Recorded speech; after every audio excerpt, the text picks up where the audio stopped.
Lecture cut गया यहाँ पे। क्या करूँ?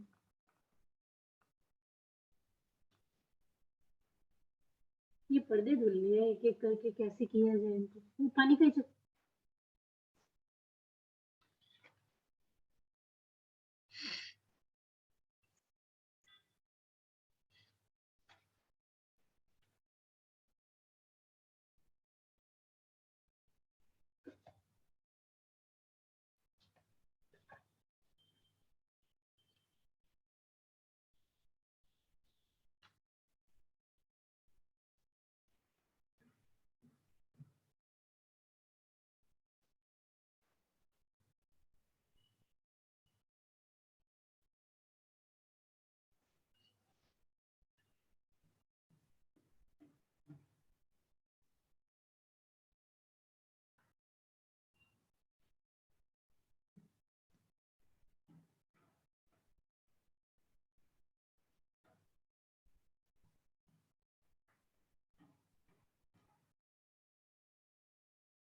Good morning. Morning, sir. आज हम लोग दो टॉपिक डिस्कस करेंगे, international code of botanical nomenclature and botanical nomenclature. पहला टॉपिक है ICBN. Morning sir. Good morning. इस आईसीबीएन में जो कि पूरी टैक्सोनॉमी जैसे हमारे देश का संविधान है, इसी तरह बोटेनिकल टैक्सोनॉमी का भी संविधान है।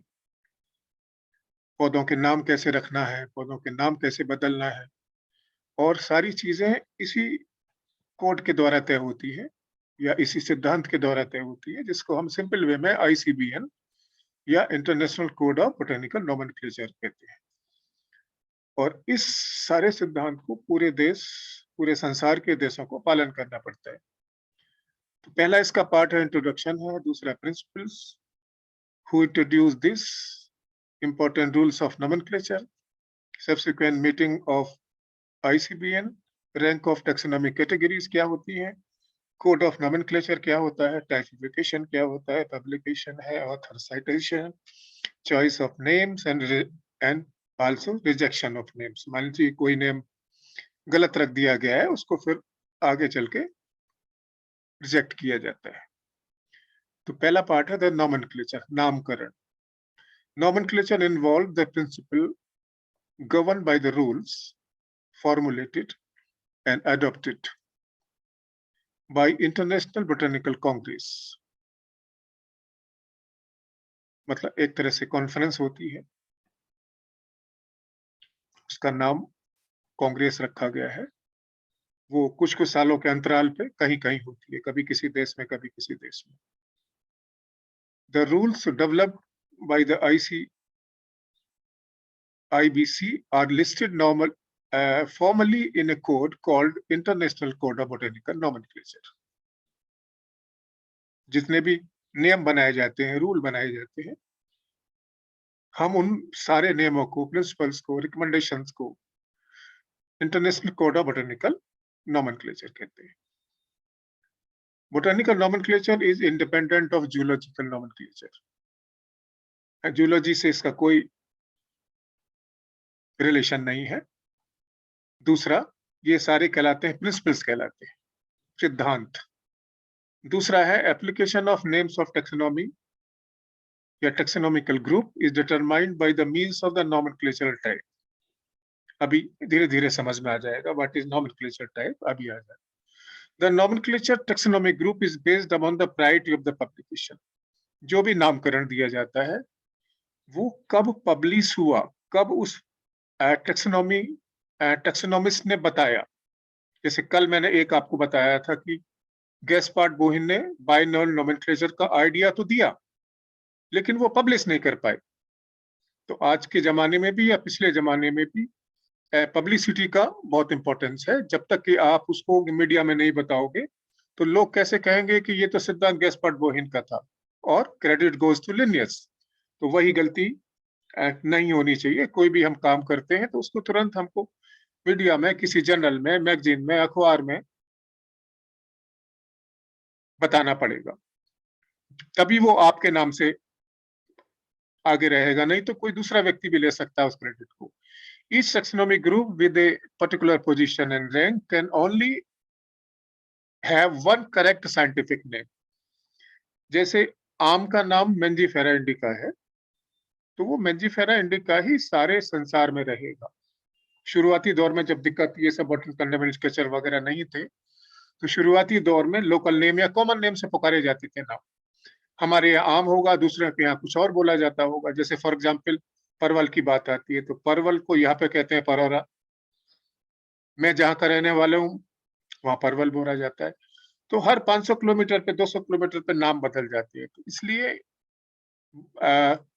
बाइनोमियल नोमेनक्लेचर से पहले पॉलिनोमियल नोमेनक्लेचर आया था, वो मैं बाद में बताऊंगा आपको।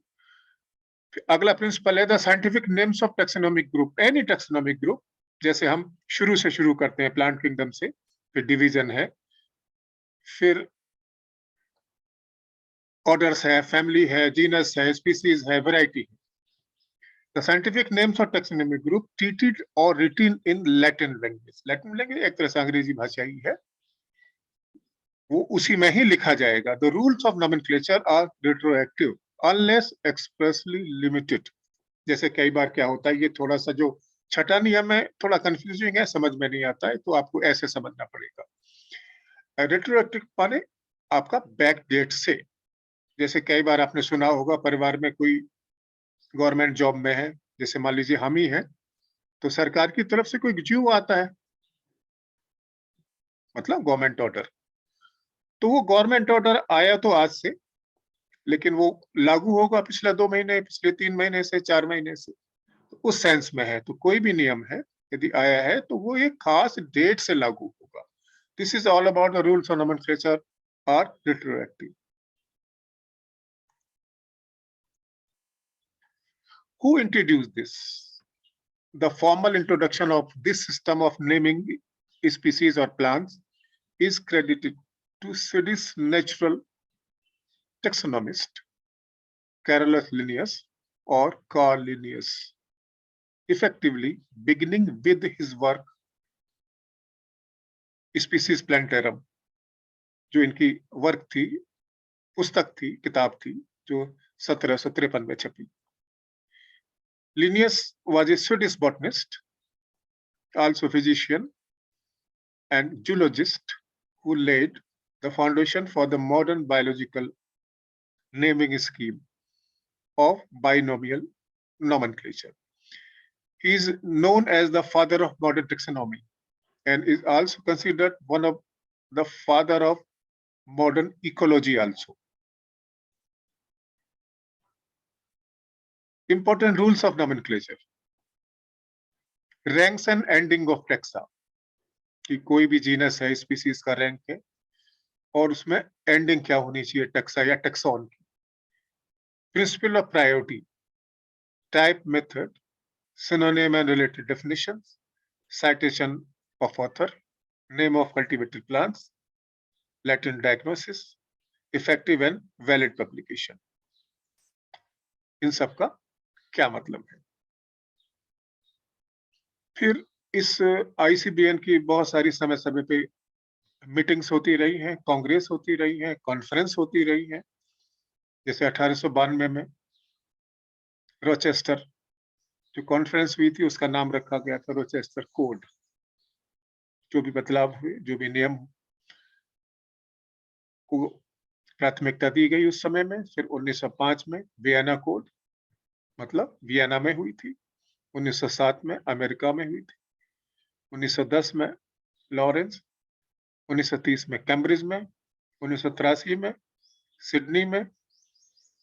उनमें फिर बहुत सारे प्रिंसिपल्स एंड रूल्स दिए गए, साथ के साथ रिकमेंडेशंस भी। तो रिकमेंडेशंस का मतलब है ये होना चाहिए, ये नहीं होना चाहिए।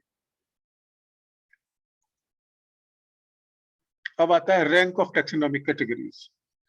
हम इसका क्या मतलब समझते हैं? जैसे अभी मैंने थोड़ा सा बताया भी था, प्लांट किंगडम, उसमें जो एंडिंग या सफिक्स होना चाहिए वो बायोन्टा। फाइलम या डिवीजन में फाइटा, ठीक है। सब वाइलम में फाइटिना। जो अंत में आएगा क्लास में, जैसे ऑप्सिडा, सब क्लास में आईडी। इसी तरह सुपर ऑर्डर, ऑर्डर में एल्स होना चाहिए हमेशा एंडिंग में। इसी तरह सब ऑर्डर, सुपर फैमिली और फैमिली, फैमिली में एसी होना चाहिए। हाँ, एक्सेप्शंस होते हैं, कुछ एक्सेप्शन है, जैसे हम कई बार कंपोजिटिवी का भी नाम पॉपुलर है और नया नाम एस्ट्रेसी भी पॉपुलर है। फिर ट्राइब है, सब फैमिली है, फिर उसके बाद जीनस है, तो जीनस की कोई एंडिंग से कोई मतलब नहीं है। फिर इसी तरह आपका स्पीसीज से कोई एंडिंग से मतलब नहीं है। तो हमें इन चीजों का ध्यान रखना पड़ता है। Then code of nomenclature, international code of botanical nomenclature for plants including fungi and cyanobacteria भी इसमें इंक्लूड किए गए थे। Then international code of nomenclature of cultivated plant, जिनको ICNCP कहा जाता है। उनमें केवल उन्हीं प्लांट्स के बारे में चर्चा होती है या जिनको हम बेसिकली बोते हैं, मतलब वाइल्ड स्पीशीज को अलग कर दिया गया। Then international code of zoological nomenclature, international code of nomenclature of bacteria ICNB, international committee on taxonomy of viruses, ये भी अलग अलग बन गया है सारा सिस्टम। अब आता है टाइपिफिकेशन। थोड़ा सा ध्यान से सुनना पड़ेगा टाइपिफिकेशन, क्योंकि पहली बार पढ़ रहे हैं ये सारी चीजें आप। The code was greatly emphasized on typification of taxa in order to bring about stabilization of the names. That is, the naming of taxonomic group is determined by the means of nomenclature types, where a nomenclature type is that element, that is, to which the name of a taxon is permanently attached, either as a correct name or as a synonym. It is not necessarily the most typical or representative element of the taxon. जैसे पहला type है holotype. For example, आप field में जाते हो herbarium spaceman को collect करने, तो क्या करते हो, जो झाड़ीनुमा पौधे हैं विशेष रूप से, हर्बेसियस प्लांट का छोड़ दीजिए, हर्बेसियस प्लांट्स में शायद उतना लागू नहीं होगा नियम, बड़े पौधे, क्योंकि बेसिकली हम हर्ब, अंडर श्रब और ट्रीज में कैटेगराइज करते हैं हैबिट के आधार पे। तो जो स्पेसमैन हमने पहली बार कलेक्ट किया किसी पेड़ से, किसी आपका झाड़ी से, अपनी हर्बेरियम बनाने के लिए, फिर उसको हम क्या करेंगे, प्रेस करेंगे, प्रॉपर्ली सुखाएंगे और हर्बेरियम सीट पे चिपका देंगे। तो वो पहली बार पहला किया हुआ कलेक्शन होलोटाइप कहलाएगा। दूसरा है आइसोटाइप है, क्योंकि बहुत ज्यादा डिटेल में नहीं है आपका, तो मैं केवल बेसिक आइडिया दूंगा। तो उसी ब्रांच पे आपने सेम स्पेसमैन को कलेक्ट किया, जैसे हम ओरिजिनल सर्टिफिकेट से फोटोस्टेट कराते हैं, तो ओरिजिनल सर्टिफिकेट उस सेंस में होलोटाइप हो गया, और उससे जो फोटोकॉपी है वो आइसोटाइप कहलाएगी। तो एक ही शाखा से पहला वाला होलोटाइप कहलाएगा, उसी शाखा से दूसरा जो आपने स्पेसमैन कलेक्ट किया है वो आइसोटाइप कहलाएगा। इसी तरह paratype, syntype, lectotype, neotype and topotype. तो इतना डिटेल नहीं है, तो ज्यादा डिटेल में नहीं जाना है, केवल आप इसको बेसिक आइडिया ले लीजिए। अब आता है पब्लिकेशन।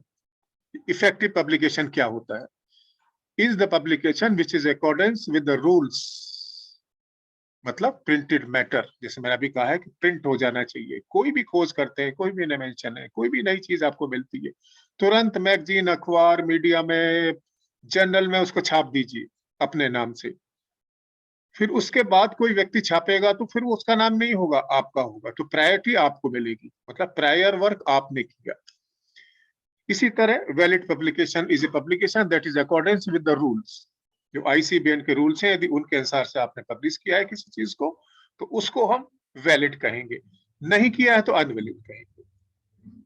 ठीक है, वो लैटिन लैंग्वेज में होना चाहिए, क्लियर कट इंडिकेशन होना चाहिए, रैंक होना चाहिए, उसकी डायग्नोसिस प्रॉपर होना चाहिए, और प्रॉपरली वो किसी साइंटिफिक जर्नल में पब्लिश होना चाहिए। अब आता है अबाउट साइटेशन। साइटेशन भी बहुत इंपॉर्टेंट पार्ट है। कई बार आपको खुद सोचे होंगे, समझ में नहीं आता होगा, मैंजीफेरा इंडिका एल लिखा हुआ है, तो ऑथर साइटेशन का मतलब है जो एल यहाँ पे मैंजीफेरा जीनस हो गया, इंडिका स्पीसीज हो गई, और एल स्टैंड फॉर लिनियस। जिस वैज्ञानिक ने इसका नाम रखा वो ऑथर कहलाते हैं, और उनके नाम को हम एब्रिविएटेड फॉर्म में स्पीसीज के बाद लिखते हैं। तो कहीं आपको मिलेगा LINN या कहीं मिलेगा सिंपल N। इसी तरह दूसरे ऑथर हैं रॉबर्ट ब्राउन, तो RBR करके लिखा मिलेगा। तो जो भी टेक्सोनॉमिस्ट हैं उनके नाम को एब्रिविएटेड फॉर्म में यदि स्पीसीज के बाद लिखा जाता है वो ऑथर साइटेशन कहलाता है। अब चॉइस ऑफ नेम्स आती है, ये थोड़ा टिपिकल है, हम क्योंकि हम लोग MSc में पढ़ाते हैं, BSc में इतनी ज्यादा आवश्यकता नहीं है कि जो भी नाम रखे जाते हैं वो आपके किस आधार पर रखे जाते हैं। तो ये भी होता है, एक तो आधार होता है कि वो पौधा कहाँ पे ओरिजिन हुआ उसका, जैसे मैंजीफेरा इंडिका, तो इंडिका मतलब इंडिया में उसकी ओरिजिन हुई तो स्पीसीज का नाम ऐसे रख दिया। कई बार वो किसी वैज्ञानिक के नाम पे रखे जाते हैं, किसी प्लेस के नाम पे रखे जाते हैं। कई बार आपने कुछ गलत नाम रख दिए। जैसे फॉर एग्जांपल मैं आपको बताना चाहूंगा, फैमिली सोलेनेसी आप लोग पढ़ रहे होंगे। अब नए नियम के हिसाब से जितने भी जीनस है सोलेनेसी में, चाहे आलू है, मिर्चा है, टमाटर है, भंटा है, और भी दूसरे जितने प्लांट्स हैं, सबके सब सोलेनम से शुरू होंगे। कॉमन जीनस हो गया सबका। जैसे लाइकोपर्सिकॉन एस्कुलेंटम टमाटर का नाम था ये, अब सोलेनम एस्कुलेंटम हो गया उसका नाम। तो एक तरह से क्या हुआ, पुराने नाम को रिजेक्ट कर दिया गया और नए नाम दे दिए गए। तो this is all about the ICBN।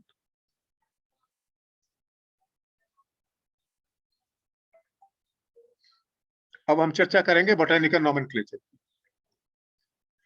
Botanical nomenclature के बारे में मैं आपको थोड़ा सा हिस्टोरिकल अकाउंट भी बताना चाहूंगा कि शुरुआती दौर में जब भी आपका टैक्सोनॉमी का अध्ययन हुआ, मान लीजिए थियोफ्रास्टस का समय था, बहुत पुराना समय था, तो तभी से ये थोड़ा थोड़ा आपके प्रयास होने शुरू हो गए थे कि पौधों के नाम को कैसे याद किया जाए, वो क्या नाम होने चाहिए प्लांट्स के नाम। जो आज हम पढ़ रहे हैं साइंटिफिक नेम, जैसे अभी पाइजम सटाइवम मटर का है, ये नाम तो नहीं हुआ करते थे। तो उस समय केवल लोकल या कॉमन नेम हुआ करते थे। जैसे पलिया में किसी पौधे को कुछ पुकारा जाएगा, तो दिल्ली में कुछ पुकारा जाएगा, मुंबई में कुछ पुकारा जाएगा, कलकत्ता में कुछ पुकारा जाएगा, साउथ में कुछ, नॉर्थ में कुछ। तो इसी तरह पूरे संसार के सामने दिक्कतें आती थी कि एक ही पौधे के हजारों नाम होते थे नॉमन। तो जो पहला प्रयास हुआ वो पॉलिनोमियल नोमेनक्लेचर कहलाया। मतलब बोटेनिकल आपका नोमेनक्लेचर या बायनोमियल नोमेनक्लेचर से पहले जो नामकरण आया वो था पॉलिनोमियल नोमेनक्लेचर। तो सिंपल समझने के हिसाब से पॉलिनोमियल नोमेनक्लेचर वो नोमेनक्लेचर है जिसमें पौधे के विशेष गुणों को सम्मिलित कर दिया गया।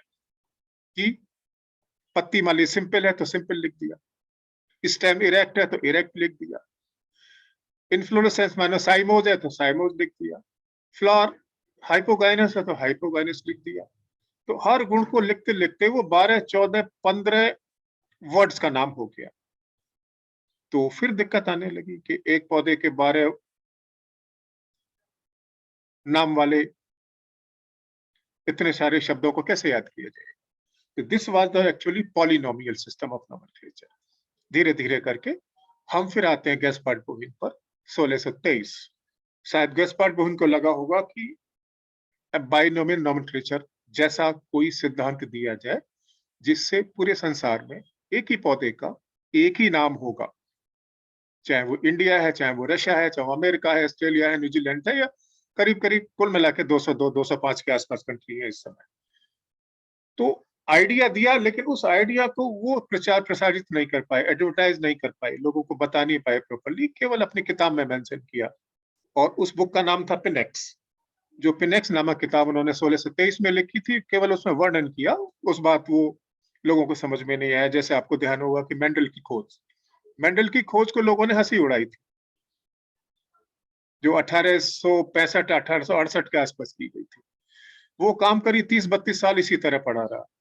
फिर 1900 के आसपास रीडिस्कवरी हुई मेंडल की, शायद इसी तरह मान के चल सकते हैं। You can compare with the same example कि गैस्पार्ड बोविन ने जो आइडिया बताया वो आइडिया लिनियस को पसंद आ गया। लिनियस ने फिर उसने अपने नाम से 1753 के आसपास, करीब 125 साल के आसपास, उन्होंने बॉटनिकल नोमेनक्लेचर या बाइनोमेनक्लेचर के नाम से पब्लिश किया। एक तीसरी पद्धति और है, आपको जानकारी से बता दूं, उसको हम कहते हैं ट्राइनोमियल नोमेनक्लेचर। ट्राइनोमियल का मतलब 3 नाम वाला। 3 नाम का मतलब पहला जीनस, दूसरा स्पीसीज, तीसरा वेराइटल नेम, जो कई बार VAR करके लिखा होता है किताबों में कि Mangifera indica, variety Dasheri, variety Chausa, variety Langra. मेरे ख्याल से आप समझ रहे होंगे। तो उस हिसाब से यदि किसी भी बॉटनिकल नेम में, साइंटिफिक नेम में 3 शब्दों का इस्तेमाल किया गया है, जो सामान्यतः एग्रीकल्चर में इस्तेमाल होती है ये पद्धति। तो अब हम आते हैं मेन टॉपिक पे, आते हैं botanical nomenclature. Botanical nomenclature is the naming of plants and the related principles and rules.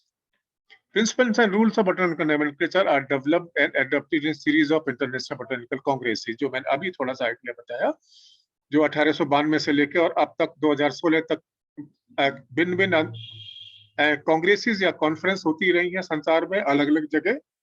तो हर कॉन्फ्रेंस में कुछ ना कुछ चेंजेस हुए, बदलाव हुए, जैसे हमारे कॉन्स्टिट्यूशन में अमेंडमेंट्स होते हैं, आर्टिकल आते हैं नए नए, एक्जैक्टली सेम स्टाइल में यहाँ भी अमेंडमेंट्स होते हैं और आर्टिकल के रूप में ही दिया जाता है।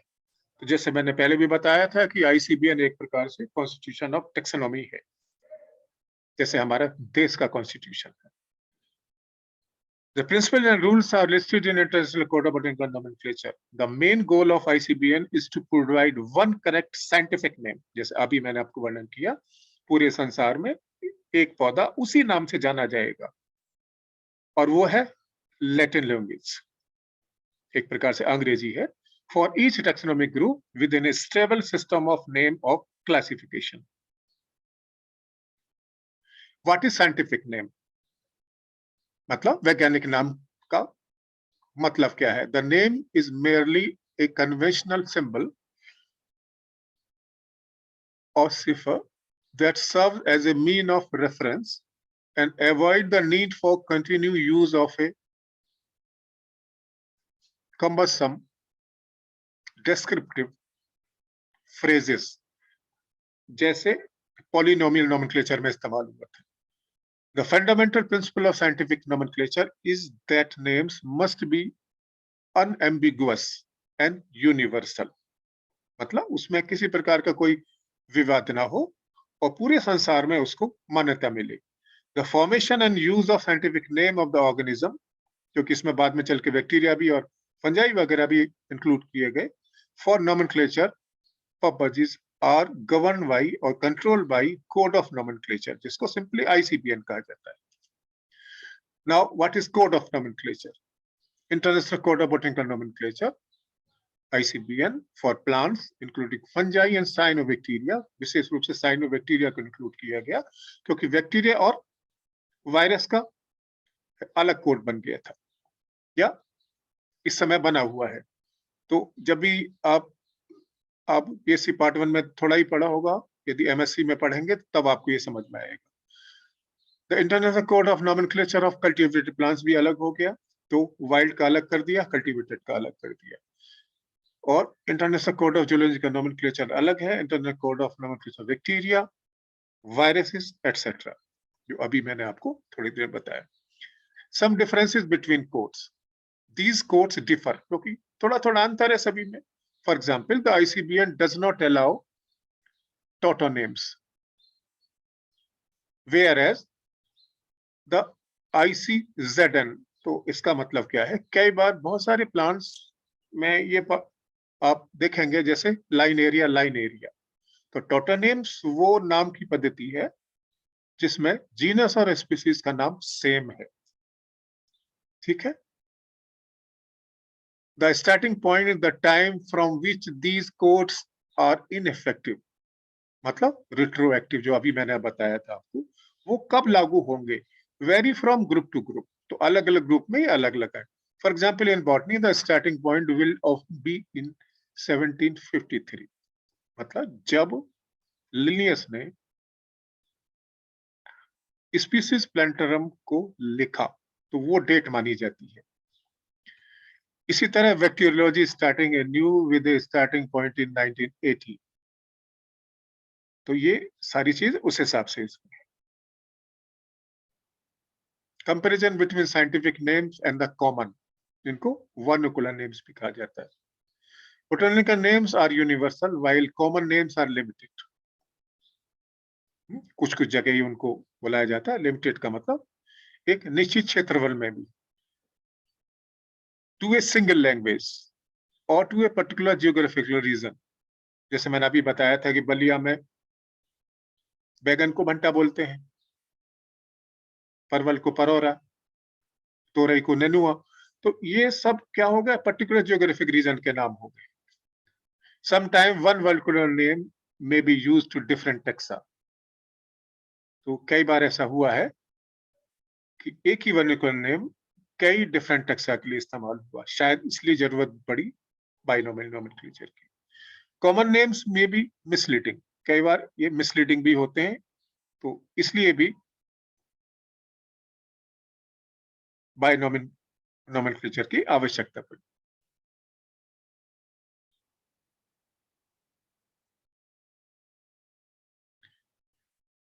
Species scientific names are binomial, जैसे अभी मैंने सारी चीज बताई, generic and species.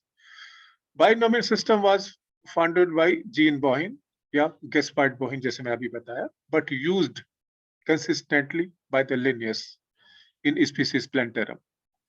The first word of a species name is of a genus to which the plant belongs, and the second word is of a species.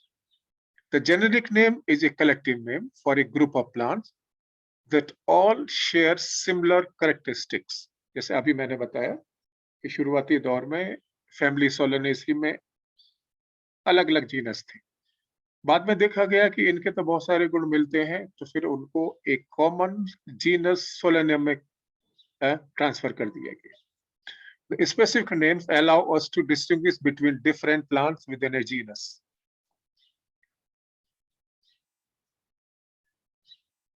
Specific epithet refer to different things, may refer to distinctive morphological, ecological, or chemical features.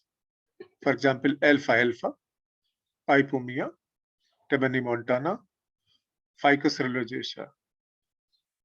Honor individual who first collected the species, or a scientist who have contributed much to the botanical knowledge of a particular region or a taxonomic group. For example, Solanum आइसीबेलिंग, ये शब्द लिया गया आइसीबेला से। इसी तरह और भी बहुत सारे प्लांट्स हैं। साथ के साथ ये नाम जियोग्राफिकल रीजन के हिसाब से भी रखा गए थे। जैसे सोलेनेसी का एक इंपॉर्टेंट प्लांट है जिसको रसबेरी कहते हैं, फाइसेलिस पेरुवियाना। तो स्पीसीज का नाम पेरू से लिया गया। पेरू एक छोटा सा देश है साउथ अमेरिका में। अब आते हैं जियोग्राफिकल एपिथेट्स का मतलब क्या है। जियोग्राफिकल एपिथेट्स में रिफ्लेक्ट कंट्रीज एंड लोकेलिटीज। जैसे सहारी लिया गया है वर्ड सहारा से। सहारा क्या है? दुनिया का सबसे बड़ा मरुस्थल, ठीक है। इसी तरह मैंने अभी बताया पेरुवियाना, पेरू से लिया गया है। इसी तरह उगांडा से लिया गया है, बहुत से नाम इथियोपिया से लिए गए हैं। The ICBN also recommends that epithet taken from geographical name should be adjective and end with "-sis". ये बहुत जरूरी है। The specific names may not be tautonomous, जैसे अभी मैंने आपको बताया। Repeat the generic names, benjoin, benjoin, linearia, linearia। तो ये रिपीटिशन आपको नहीं होना चाहिए, मतलब जीनस का नेम एग्जैक्टली स्पीसीज का नेम नहीं होना चाहिए। Writing a botanical name and the protologue. The specific epithet may be followed by one or more authorities. कई बार क्या होता है कि बहुत सारे लोग काम कर रहे होते हैं, कोई सिंगल ऑथर नहीं होता, सिंगल टेक्सोनोमिस्ट नहीं होता, तो उस केस में क्या होगा? Authority is a name or names of a person or persons who first describe the species, particular plant को। जैसे Solanum americanum, मिलर। तो यहाँ पे जैसे मैंने बताया था लिनियस के लिए एल इस्तेमाल होता है या LINN इस्तेमाल होता है, इसी तरह मिलर के लिए इन्होंने MILL इस्तेमाल किया है। The protologue is the ensemble of all the elements associated with the original publication of a taxonomic name. जैसे Solanum americanum, मिलर। फिर आगे चल के इसमें और भी एडिशन हुए, सिनोनिम्स आए, पर्यायवाची आए, नंबर, तो उनको भी ऐड कर दिया गया। तो ये सारे रैंक ऑफ टेक्सा है, जैसे मैं ऑलरेडी इसको जो आपको बता भी चुका हूँ ये स्लाइड के बारे में, कि हम कैसे कैसे एंडिंग रखते हैं। Features of taxonomic hierarchy. अब आपको कुछ ऐसी फैमिलीज का नाम जिनमें कि आपके नए रूल के हिसाब से नए नाम भी आ गए हैं और लेकिन पुराने नाम भी उतने ही प्रचलित हैं। और वो नाम इसलिए आए क्योंकि ओल्ड की एंडिंग आईसीबीएन के हिसाब से नहीं थी। जैसे पहली फैमिली है एपीएसी। एपीएसी नया नाम है लेकिन पुराना नाम है एम्बेलिफेरी। क्योंकि फैमिली की एंडिंग या सफिक्स आपको एसी होना चाहिए, तो एम्बेलिफेरी में एसी नहीं था, तो उस फैमिली का पर्टिकुलर इंपॉर्टेंट जीनस के नाम पे एपिस के नाम पे रखा गया है, ये रखा गया है। इसी तरह आपका एरेका के नाम पे पामी का नाम एरेकेसी है, कंपोजिटी का नया नाम एस्ट्रेसी है जो कि एस्टर प्लांट पे रखा गया है, क्रूसीफेरी का नया नाम ब्रेसिकेसी है क्योंकि इसमें ब्रेसी का कॉमन जीनस है, बहुत इंपॉर्टेंट जीनस है। इसी तरह आपका गट्टीफेरी या क्लूसिएसी, लेगुमिनेसी का फेबेसी, लेबिएटी का लेमिएसी और ग्रेमिनी का पोएसी। तो ये 8 ऐसी फैमिलीज हैं जो कि बेंथम एंड हुकर के हिसाब से 202 फैमिलीज में जिनकी एंडिंग आईसीएमए के अकॉर्डिंग नहीं थी, इसलिए उनके 8 नए नाम दिए गए, लेकिन पुराने नाम भी उतने ही प्रचलित हैं। तो कई बार एग्जाम में भी पूछ लिया जाता है what is the new name of Umbelliferae, तो उस हिसाब से भी आपको ये और ये सब क्या है, सिनोनिम्स है।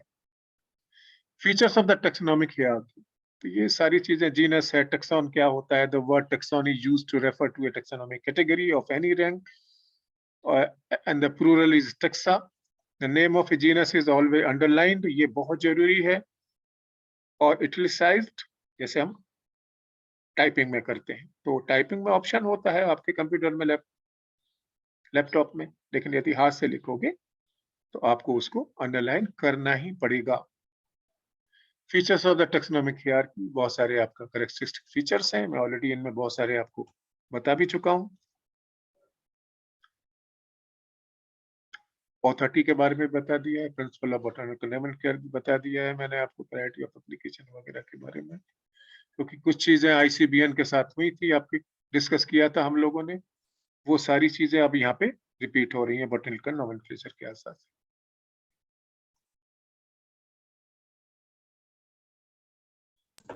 सर प्रैक्टिकल्स का क्या होगा कि नहीं? हैं? प्रैक्टिकल का सर होगा कि नहीं? बताएंगे, पहले इसको खत्म हो जाए। Okay sir. अब आता है नेम्स ऑफ हाइब्रिड टैक्सा। कई बार आपके मन में आता है कि हाइब्रिड प्लांट्स भी डेवलप किए गए हैं बहुत सारे, तो उनका नाम कैसे रखा जाएगा। जैसे ट्रिटिकेली एक प्लांट है, ट्रिटिकेली एक प्लांट जिसको ट्रिटिकम एस्टिमम और सिकल सीरियली से बनाया गया है, तो हाइब्रिड का नाम रखा गया ट्रिटिकेली। इसी तरह रेफेनोब्रेसी का जो कि हाइब्रिड है, संकर प्रजाति का पौधा है, तो वहां पे इस तरह नाम रखे गए। तो दोनों जीनस को मिला के एक तरह से कंबाइन रखा गया, रेफेनस मूली, ब्रेसिका सरसों। इसी तरह ट्रिटिकेली में ट्रिटिकम एस्टिवम गेहूं, तो टिटी लिया वर्ड लिया गया है ट्रिटिकम से, और राई पौधे को क्या कहते हैं, सिकल सीरियली, वहां से आपका केली लिया गया है। तो इस तरह से हम हाइब्रिड का भी नामकरण करते हैं। और प्रायोरिटी ऑफ पब्लिकेशन मैं ऑलरेडी आपको आईसीपीएन में बता चुका हूँ। सिनोनिम्स भी कई बार बहुत ज्यादा प्रचलित होते हैं, जैसे विनका रोजिया का नया नाम है कैथरंथस रोजियस, जिसको हम कहते हैं सदाबहार, जो बहुत ही कॉमन प्लांट है। तो ये भी, तो एक तो एग्जाम्पल सिनोनिम का हो गया वो 8 फैमिलीज, दूसरे आपका जीनस के भी नाम बहुत सारे प्रचलित है। तो अभी इतना चीजें बहुत ज्यादा आपको जरूरत भी नहीं है सेकंड ईयर में।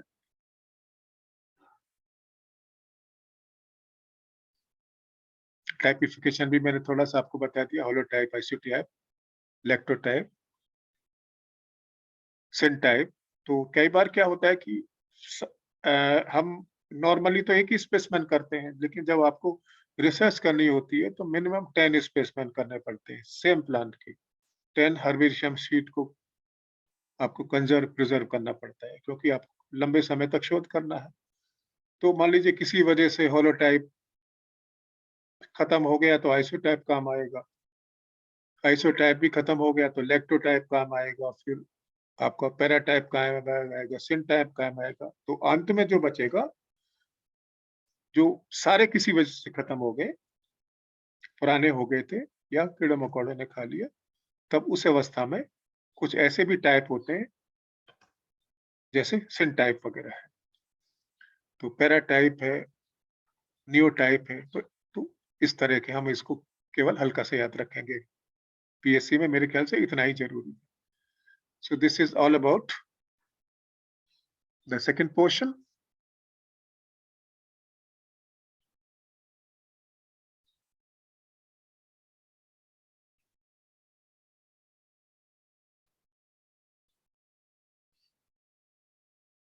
कल हो सकता है आपकी क्लास ना हो पाए, तो उस हिसाब से आपको हम मैसेज भी दे देंगे। Okay sir. हुँ। क्योंकि आज कॉलेज की छुट्टी है।